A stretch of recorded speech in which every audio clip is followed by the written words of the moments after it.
Ninguém deveria ter que dormir em um lugar assim. Talvez você esteja assistindo a isso do conforto da sua casa, do seu trabalho, ou até no celular, no quentinho da sua cama, antes de dormir. Mas imagine, só por um instante, estar completamente sozinho naquele lugar. Imagine o silêncio sendo quebrado apenas pelo vento frio, cortando as árvores. Para a pequena Ana, de apenas 8 anos, aquele vagão abandonado não era uma escolha. Era o único lugar que restou no mundo. Aquele trem, enferrujado e esquecido no meio do nada, se tornou seu refúgio e também sua prisão. E foi ali, no meio da noite mais escura, que ela ouviu uma voz sussurrar seu nome e congelou. A vida de Ana não começou no abandono, mas a solidão a encontrou cedo demais. Ela tinha uma casa, risadas que ecoavam por um corredor pequeno e o cheiro de café que sua mãe fazia todas as manhãs. Memórias que hoje parecem um sonho distante, um acidente, uma noite fria de sirenes e luzes piscando, levou tudo. Primeiro os pais, depois a casa. E por fim, a sensação de pertencer a algum lugar. O orfanato deveria ser um porto seguro, mas para Ana era apenas uma sala de espera cheia de rostos desconhecidos e um silêncio pesado. Ninguém havia de verdade. As cuidadoras, sobrecarregadas, ofereciam comida e um teto, mas não o calor de um olhar, a paciência de uma escuta. As outras crianças, também lutando com suas próprias perdas, formavam seus pequenos grupos.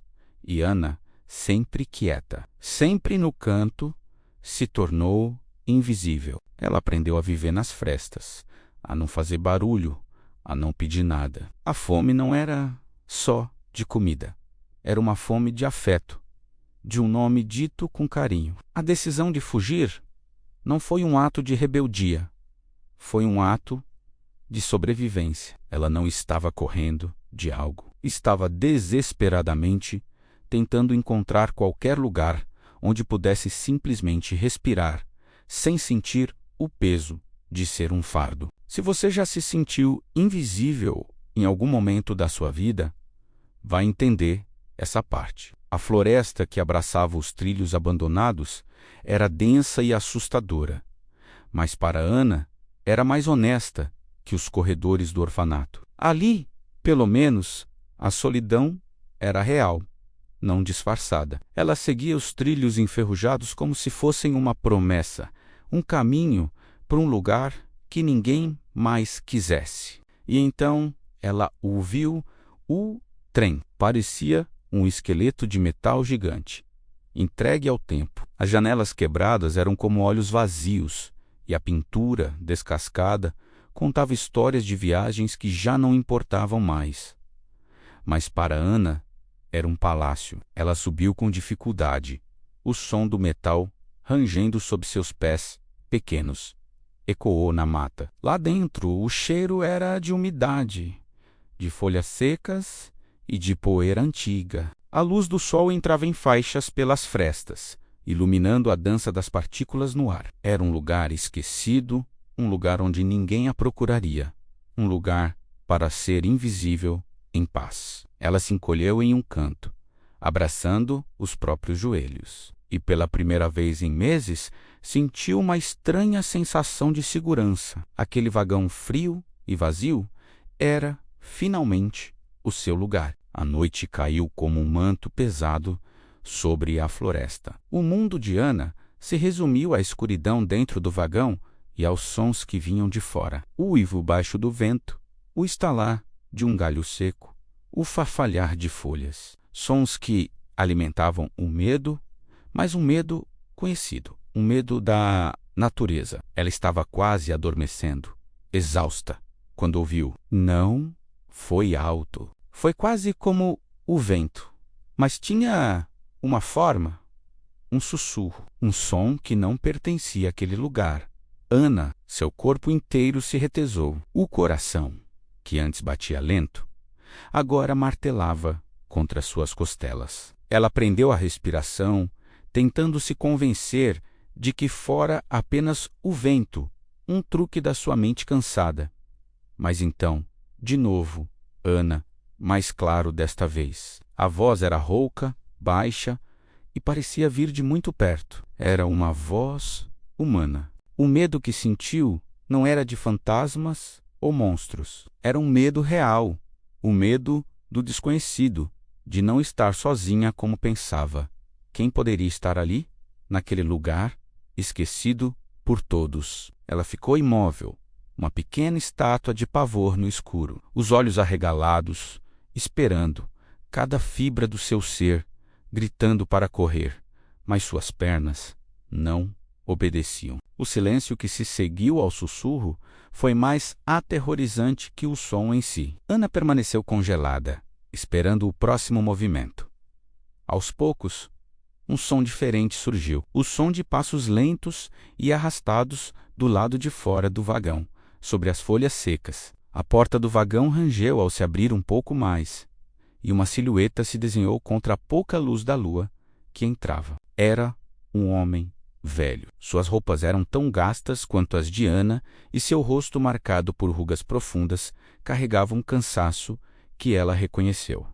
Ele não parecia uma ameaça, apenas triste. Ele segurava uma pequena lanterna antiga e a luz fraca tremeu em sua mão. Ele olhou para ela e em seus olhos não havia raiva, apenas uma imensa melancolia. Eu costumava trabalhar neste trem, disse ele. A voz ainda um sussurro rouco. Meu nome era João. Eu era o maquinista. Ele apontou para o banco, onde Ana estava encolhida. Minha filha, ela se chamava Ana, também. Ela adorava sentar bem aí e olhar a paisagem passar. A verdade atingiu a menina como uma onda silenciosa. Ele não era um perigo. Era apenas um homem assombrado por suas próprias memórias, que voltava àquele lugar para conversar com um fantasma de sua própria filha. Ele vinha todas as noites, sussurrar o nome dela para o vazio, na esperança de sentir sua presença mais uma vez. E naquela noite, o vazio respondeu. Naquele momento, duas solidões se encontraram no escuro. A de uma menina que havia perdido tudo e a de um homem que vivia preso ao que perdeu. Ele não a expulsou. Em vez disso, sentou-se a uma distância respeitosa e começou a contar histórias sobre o trem, sobre as viagens, sobre sua Ana. E a menina, pela primeira vez em muito tempo, ouviu. Ela não falou muito, mas sua presença silenciosa era uma resposta. O trem deixou de ser apenas um abrigo e se tornou um ponto de encontro, um lugar de cura silenciosa. Ele trazia um pouco de comida, um cobertor velho. Ela oferecia sua companhia, o simples ato de existir ao lado dele. Aquela conexão, nascida no abandono, ensinou aos dois uma lição poderosa. Às vezes, a maior ajuda que podemos oferecer a alguém não é uma solução, mas a disposição para sentar ao lado de sua dor, em silêncio, e simplesmente escutar. O trem enferrujado, no meio da floresta, se tornou um monumento à empatia, mostrando que mesmo nos lugares mais esquecidos, a esperança pode brotar e que um sussurro, mesmo que destinado a um fantasma, pode acabar salvando uma vida. Talvez essa história tenha te lembrado de alguém ou de um lugar onde você já esteve. Se você sentiu algo, conte pra gente aqui nos comentários. Obrigado por assistir.